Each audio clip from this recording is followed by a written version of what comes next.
The day my father stopped looking at me, he didn't say anything harsh. He didn't call after me as I reached the bottom of the porch steps.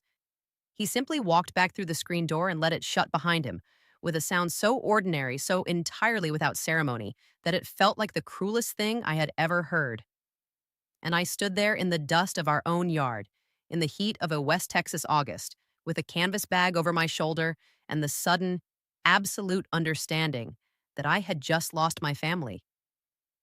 I was 22 years old.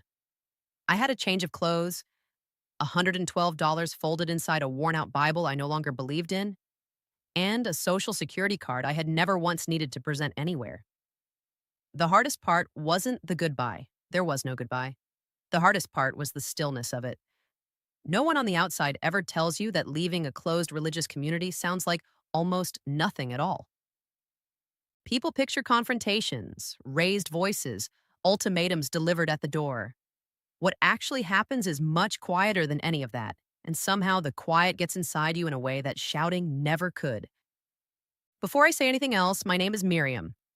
I grew up in a tight knit, independent, fundamentalist congregation rooted in the ranching country of the Texas Panhandle, the kind of fellowship where the church and the family table and the whole social fabric of your life are so thoroughly woven together that you cannot pull one thread without unraveling something else entirely.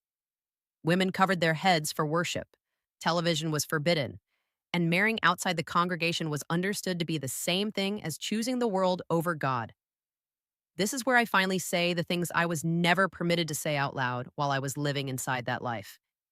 If what I'm telling you here touches something real for you, if hearing what it actually looks like from the inside means something, I'd love it if you would subscribe, give this a like, and turn on the bell notification because knowing these stories are reaching people matters more than I know how to say. Let me tell you what leaving really costs because almost no one tells you the actual price of it. I had been carrying the thought for close to 3 years before I did anything about it. That's the part people almost always get wrong. Leaving is not one single decision made on one single morning. It is the same question, picked up and turned over and set down, picked up again 100 times in the dark when everyone else in the house is asleep. It is lying awake wondering whether your doubts make you a faithless person or just an honest one. It is finding a magazine in the waiting room of a dentist's office and reading it so hungrily, so completely, that you have to remind yourself to breathe and then setting it back on the table and walking out to the truck like nothing in you has shifted. Because something had shifted. Something kept shifting a little more each time. And the terrifying part was that I could not shift it back no matter how hard I prayed. I had been formally received into the church at 17. In our congregation, that moment was treated as the most serious commitment a person could make in their entire life. Before you were received, leaving was painful, embarrassing, the subject of concern and prayer, but it was survivable. Your family was sad. People talked. But you could still be invited to Sunday dinner. You were understood to be a lost sheep who might still find the gate. After you were received, the terms changed entirely. You had stood before the congregation and before God and declared your willingness to submit to the authority of the elders for the rest of your earthly life. Breaking that declaration wasn't simply a personal choice. It was understood as a spiritual rupture, a betrayal of covenant, and the response to it was not informal or vague. It had a name. We called it the avoidance. I had known about the avoidance my entire life, the way you know about drought in that country.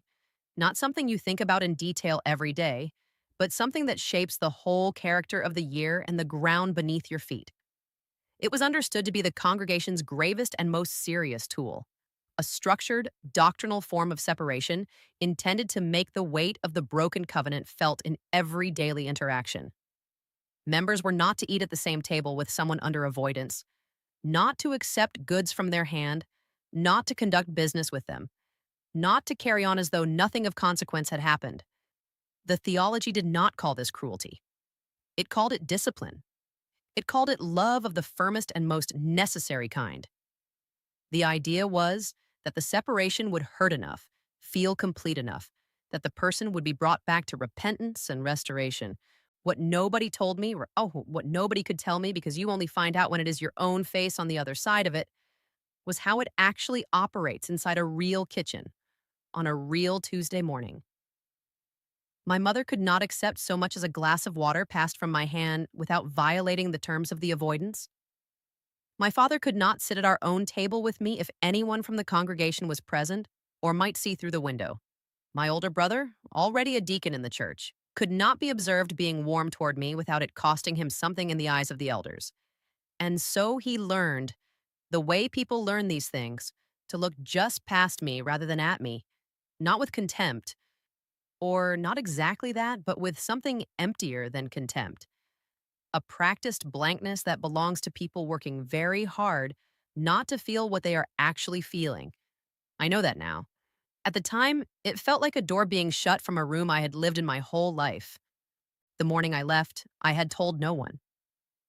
Through a woman I'd met while working a shift at a feed store in town, a woman named Gloria, who had left a similar fellowship 15 years before and now quietly helped others do the same. I had arranged to be picked up at the junction of our county road at 6:30 in the morning.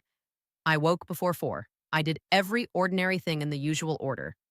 I started the coffee. I fed the dogs. I went out in the pre-dawn dark to check the water troughs the way I'd done 10,000 mornings before, and the ordinariness of it was almost more than I could carry. The smell of the prairie grass and the dogs pushing their heads against my leg and the stars still out over the flat, dark line of the horizon. There is a particular ache in the ordinary when you are doing it for the last time. And the worst part is that you know, and nothing around you does. I left a note tucked underneath the sugar bowl on the kitchen table. I had written it 11 times. In the end, it said almost nothing. That I loved them. That I was sorry for the pain this would cause. That the questions living inside me had grown too large to go on pretending they weren't there. And that I had tried for years to make them small again and found I couldn't. I said, I didn't expect them to understand. I said I hoped someday they might be willing to. I knew writing it that the word someday was doing an enormous amount of work that it probably couldn't hold. I shouldered my bag and went out the back door. My mother must have heard something because she appeared at the corner of the house in her housecoat and her slippers, her long hair still loose around her shoulders. I could count on one hand the times I'd seen my mother's hair loose outside of the bedroom. She stood there in the gray light looking at me across the yard. I looked back at her. I said her name. I'm certain I said her name. That's the only thing from those few seconds I'm entirely sure of. She looked at me for what felt like a long time, and then, without saying anything at all, she turned and went back around the corner of the house. Her slippers made almost no sound on the dry ground. That was the last moment we shared for more than 2 years that I would call real. I need to pause here and be honest with you because this is exactly the place where stories like mine get made simpler than they actually are.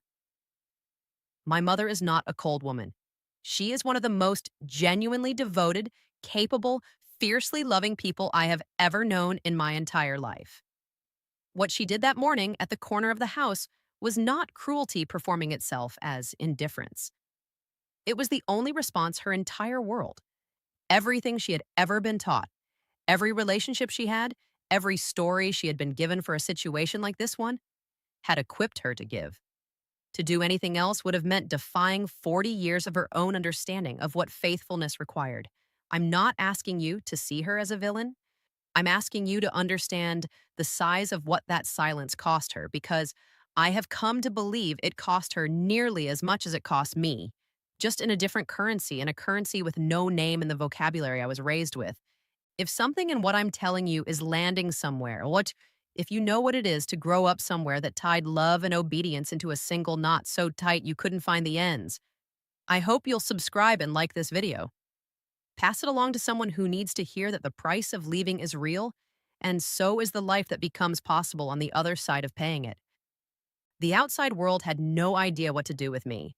On paper, my formal education had ended at 15 when it was agreed among the elders and my family that further schooling for girls offered more spiritual risk than practical benefit.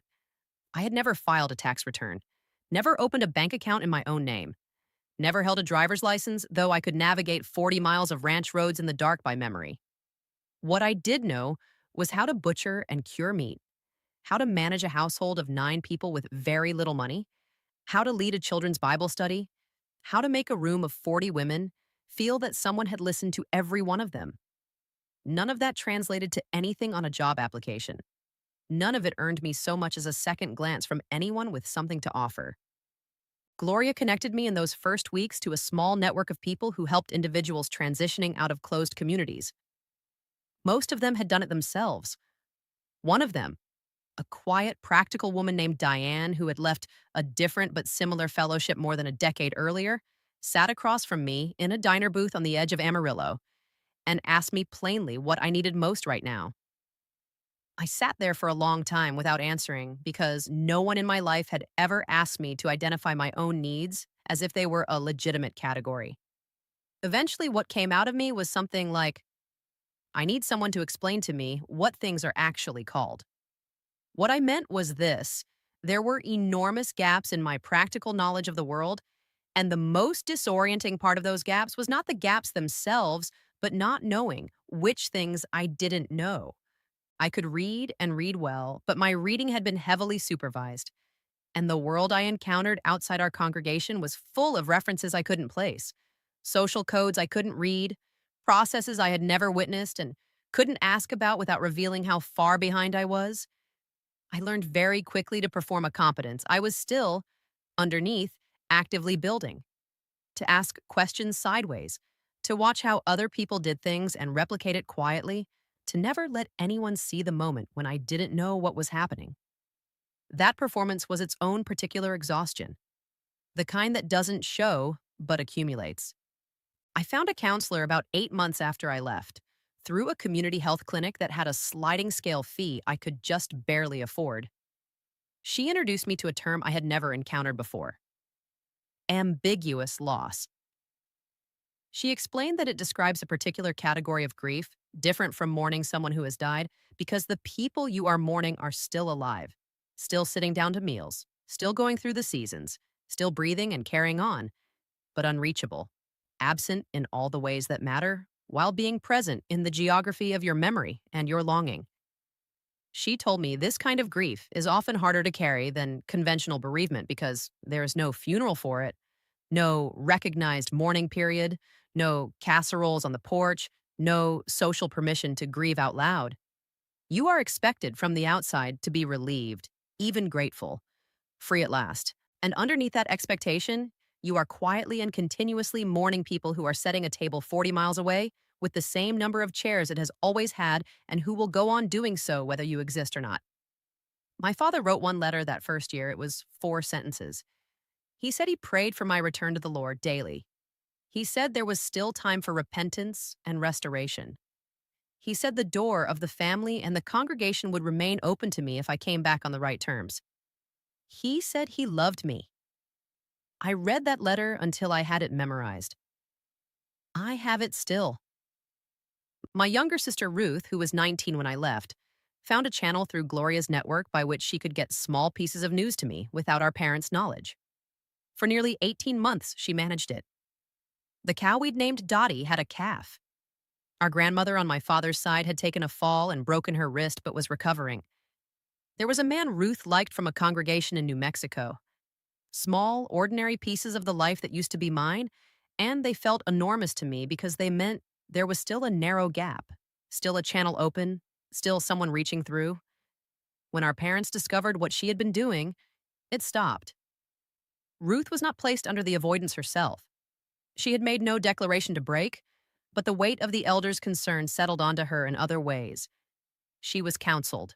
She was watched. In group settings, she was asked pointed questions about her loyalties. She was made to feel, in a dozen quiet ways, the cost of having reached toward me. And then the messages stopped. I understood why. Understanding it didn't stop it from breaking something in me that I think will always carry the mark of that particular fracture. My counselor said something to me during one of our sessions in that second year that I have turned over in my mind almost every week since. She said, "They are not choosing the church over you. They are choosing the only reality they have ever been given. Those two things can look identical from where you're standing. They are not the same thing. I have held on to that distinction through some very dark moments. I haven't always managed to hold it steady, but I keep coming back to it because it is the truest thing I have ever been given for making sense of being loved and lost by the same people in the same breath. If you are somewhere in the middle of your own version of this, if you know what it means to belong so completely to something that leaving it means losing everything you were before, please subscribe and ring the bell notification because this channel exists for exactly that kind of sitting alone with it, so you don't have to do it without anyone knowing. Rebuilding in the practical sense took longer than anyone who hasn't done it will probably credit. I earned my high school equivalency at 23. I got my license. I learned very carefully so no one would notice the distance I was covering. All the small mechanical operations of ordinary adult life that everyone around me had been doing automatically since adolescence. How to make a doctor's appointment and fill out the intake forms, how to build a credit history, how to navigate a lease. I learned which questions were safe to ask and which ones signaled a gap too large for comfortable explanation. And I learned to route around the second kind. Some days the grief was the loudest thing in the room, and the practical tasks simply didn't get done. Some days I pushed through an entire week's worth of errands and paperwork and didn't let myself feel anything until I was alone in my car in a parking lot at night. There is no linear order to rebuilding a self and mourning a life at the same time. Neither process waits for the other to be finished. You do both simultaneously and you do them badly, and then you do them a little better. And eventually you notice that some particular piece of it has, without your having planned it, quietly gotten easier. 2.5 years after I left, my grandmother on my mother's side fell ill.